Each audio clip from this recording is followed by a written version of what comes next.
먹어도 끝이 없는 나라. 감당할 수 있겠니?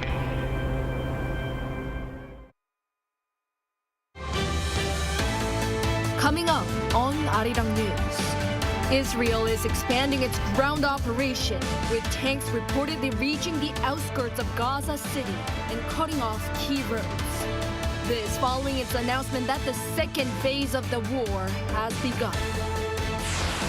President Yoon and Japanese Prime Minister Fumio Kishida have been recognized for their courage in mending ties, as the leaders jointly received a prize from the John F. Kennedy Foundation. They vowed to bolster their trilateral cooperation with the U.S. At the National Assembly, lawmakers mourn those lost from last Halloween's Itaewon crowd crush and reflect on what should be done to prevent such tragedy from reoccurring.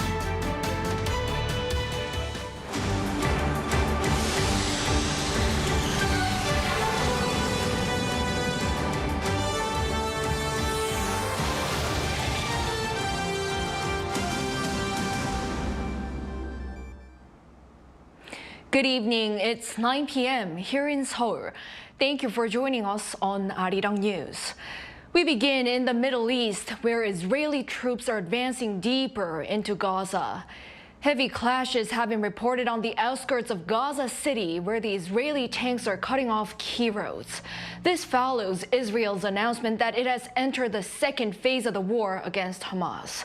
With the mounting death toll, Iran says Israel has crossed the red lines, while U.S. President Joe Biden urges Israel to prioritize the saving of civilian lives.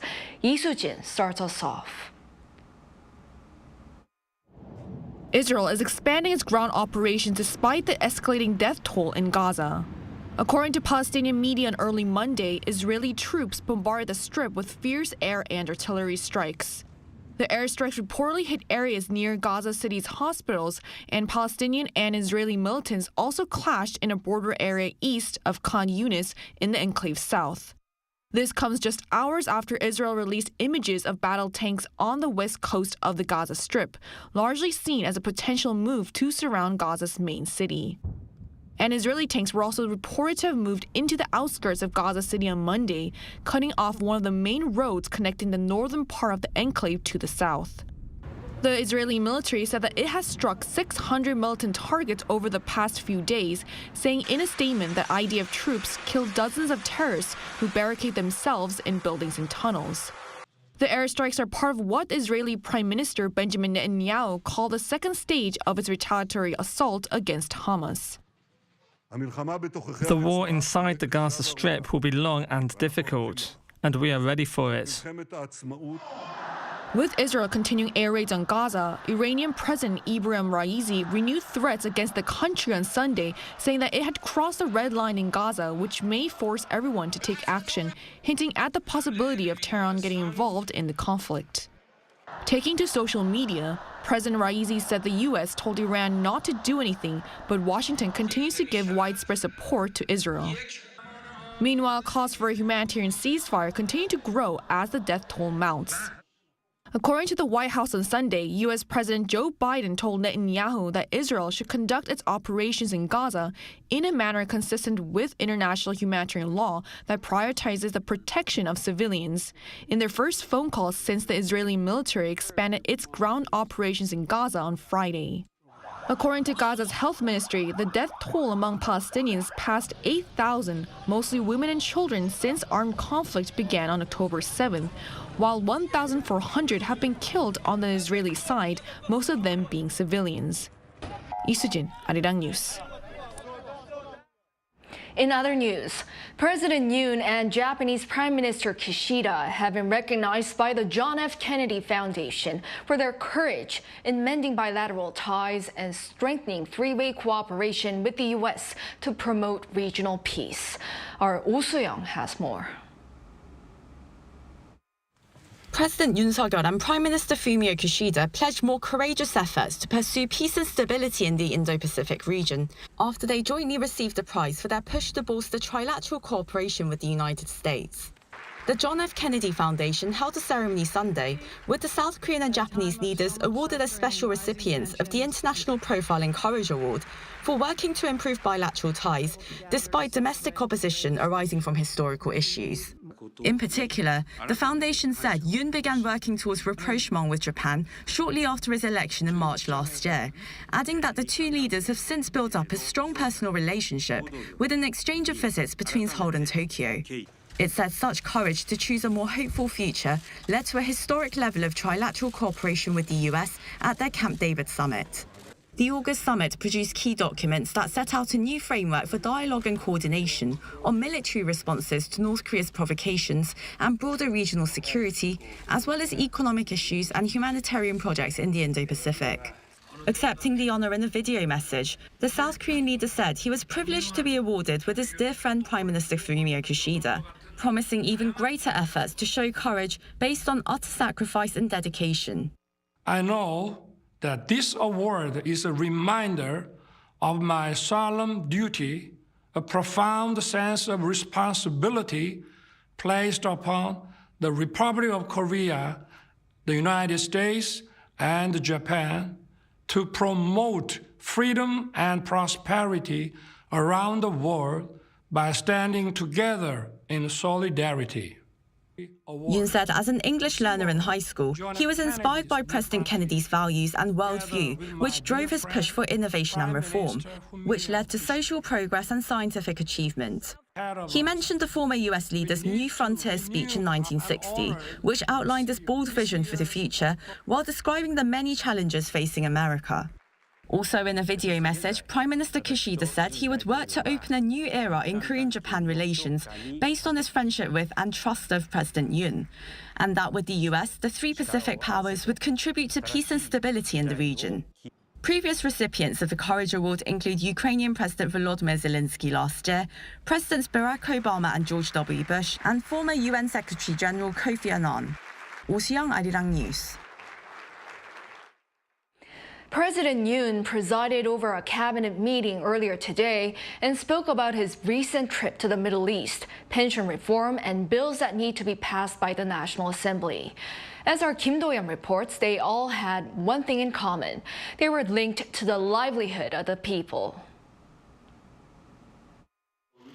President Yoon Suk-yeol showed confidence on his trip to the Middle East last week that what's been accomplished will boost the domestic economy and improve the people's livelihoods.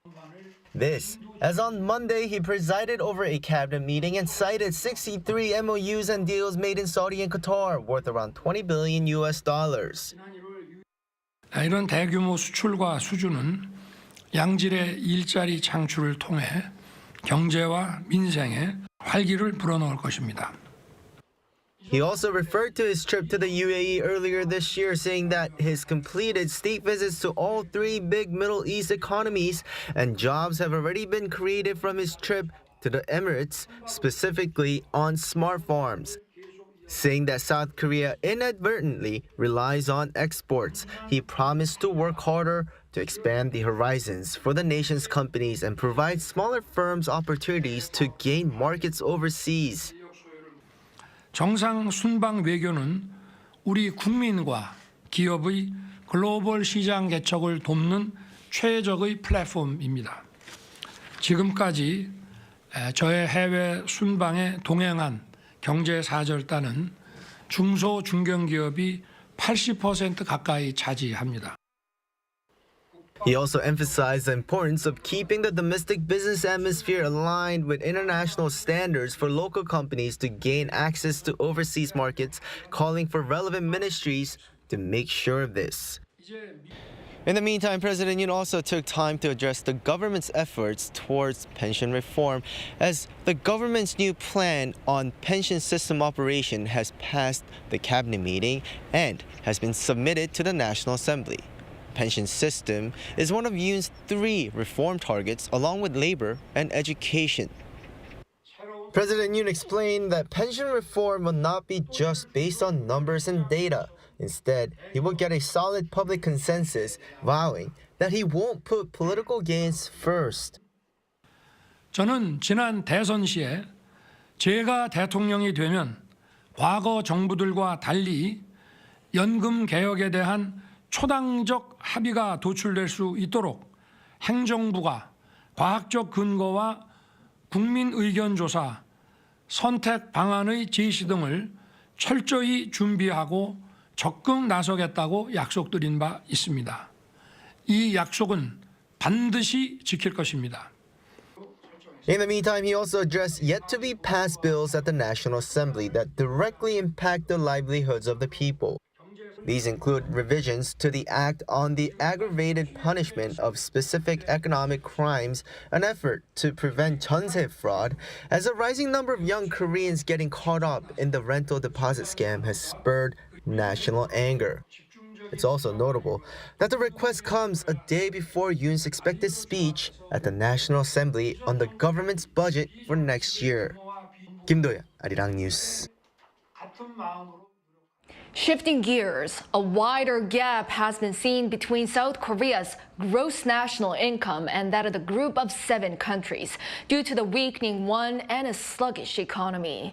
Moon Hae-ryun explains.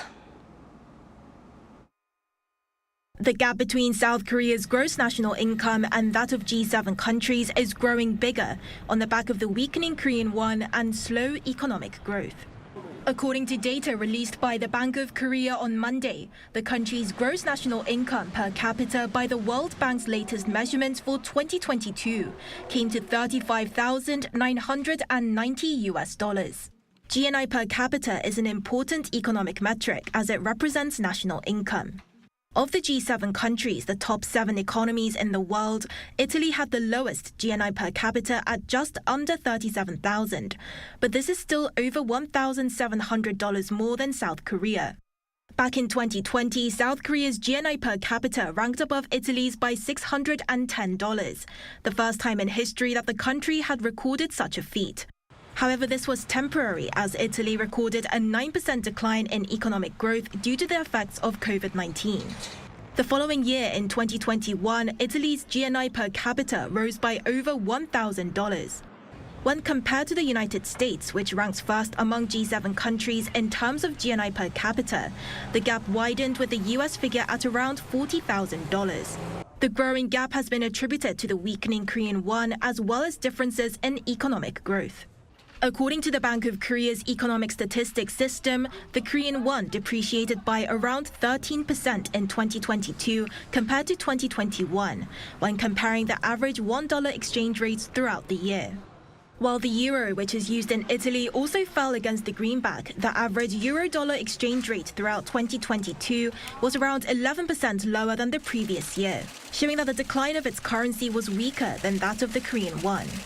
As for economic growth, Italy's gross domestic product grew by 3.7% last year.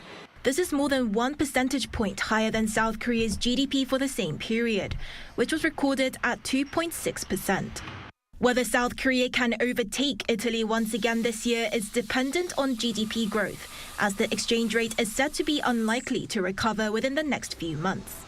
The South Korean government has maintained its growth projection of 1.4% for the year, while Italy has reduced its outlook from 1% to 0.8%. Moon Hae-ryun, Arirang News. In the U.S., a number of home appliances by LG Electronics have been named as the highest-ranking products this year. According to Consumer Reports, the LG OLED Evo ranked top among TVs for its high picture quality, including razor-sharp details. In fact, it has been praised as a TV with no flaws. 2 of LG's washing machines also stood as the best out of this year's cleaning and home appliances, while its induction cooker was selected as the most necessary cookware.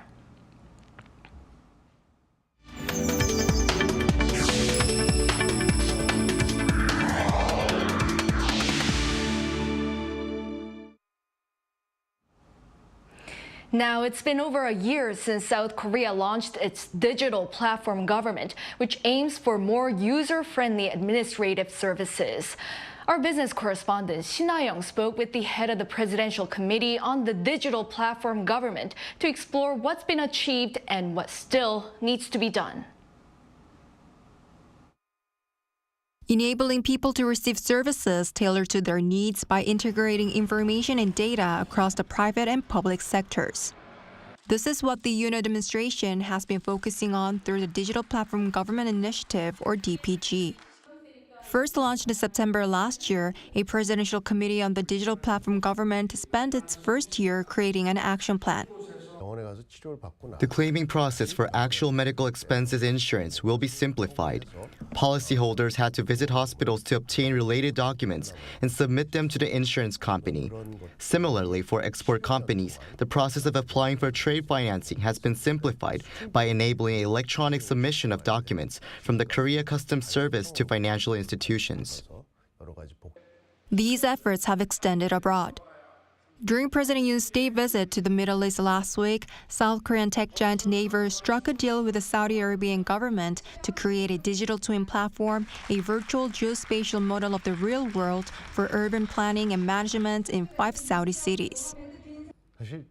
Establishing and disseminating a digital twin is part of the digital platform government's plan. The latest deal is the outcome of cooperation between the government and a private company. It is meaningful as it is the first export case of the digital platform government.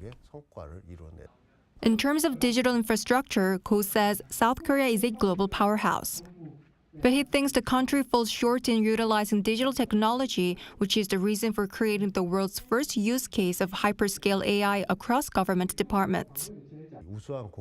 We are creating a hyperscale AI for the government using refined data and reinforcement learning from human feedback, specifically from public officials. This can be used for data analysis and policymaking and addressing social welfare issues. It can be also used to prevent accidents like the Itaewon tragedy by analyzing traffic data to proactively identify potential risks in densely populated areas. Last September, the South Korean government published what it calls the Digital Bill of Rights. Ko says that the DPG and the Digital Bill of Rights are inseparable. The digital platform government plans to demonstrate the Digital Bill of Rights, focusing on improving people's welfare and rights. To alleviate concerns about misusing personal information, we'll establish a system that enables citizens to transparently verify how and where their data is shared and utilized within the government. Under the theme of government innovation with the digital platform government, there will be an exhibition in November showcasing the achievements of the DPG and demonstrating how it'll shape the future of the government. 신하영, Arirang News.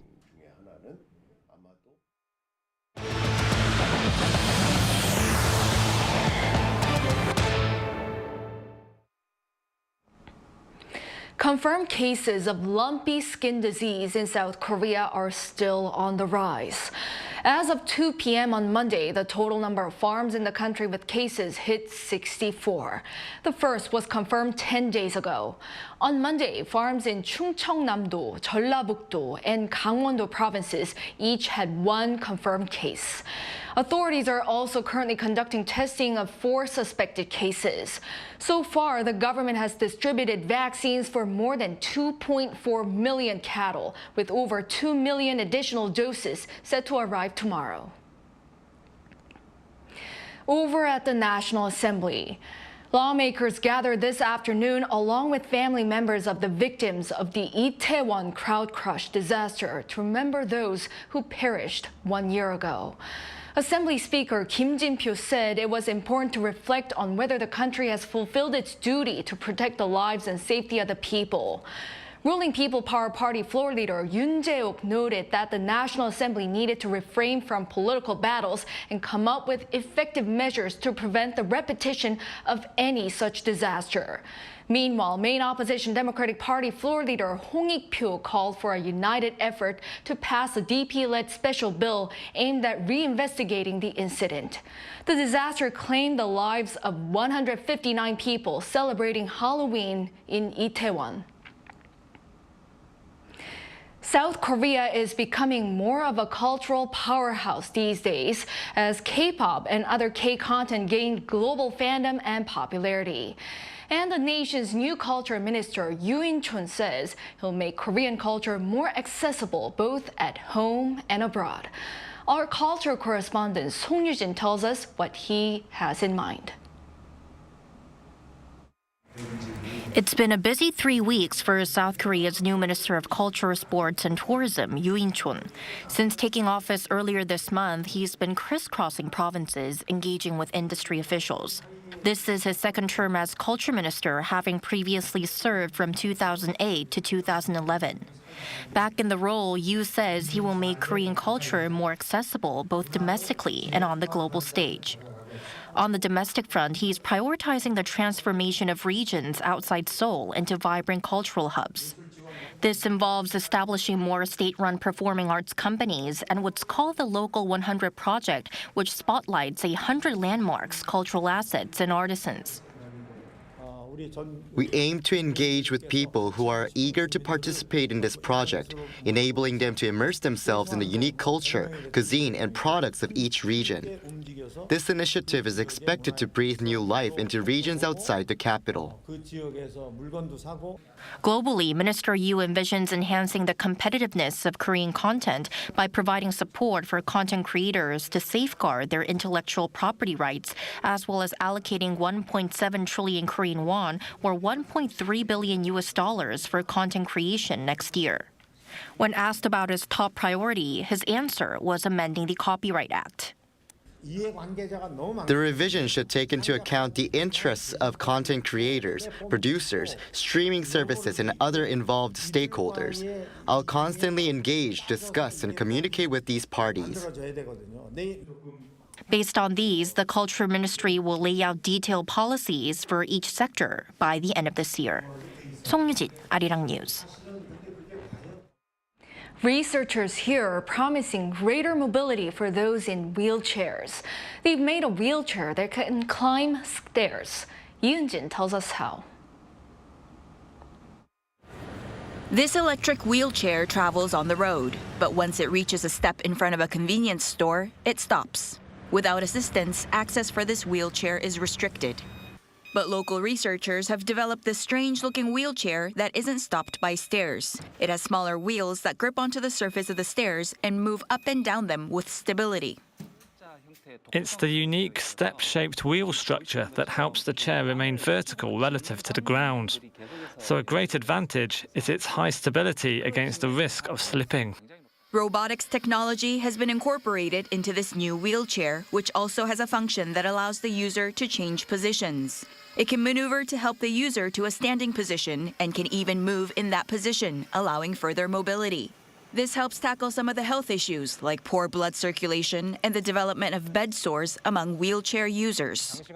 Sitting in one position for a long period increases the risk of developing bed sores. So we need to stimulate blood circulation periodically, and this device provides that function. The development of such new wheelchairs with the latest robotics technology means a new way for those with physical disabilities to have greater access to more general facilities. 이은진, Arirang News.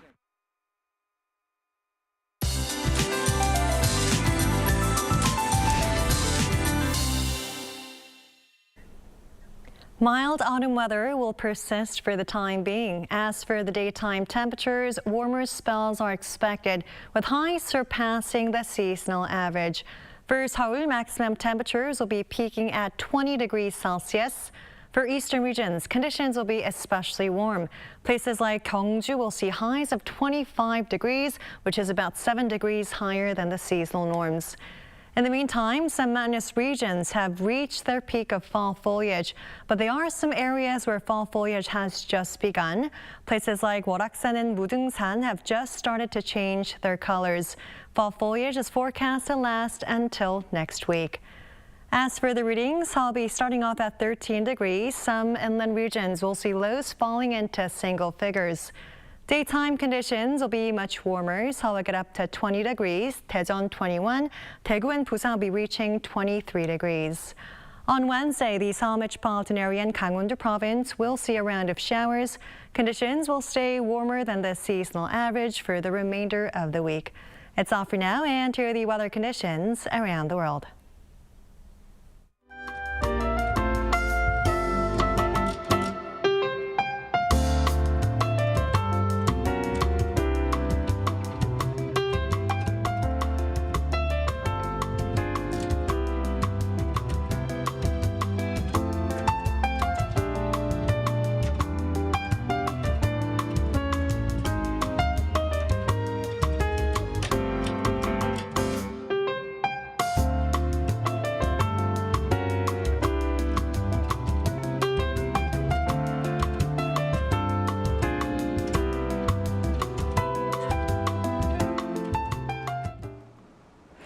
That brings an end to this Monday night newscast. Thank you for watching. We'll be back tomorrow with the latest news. Hope everyone has a good start of the week.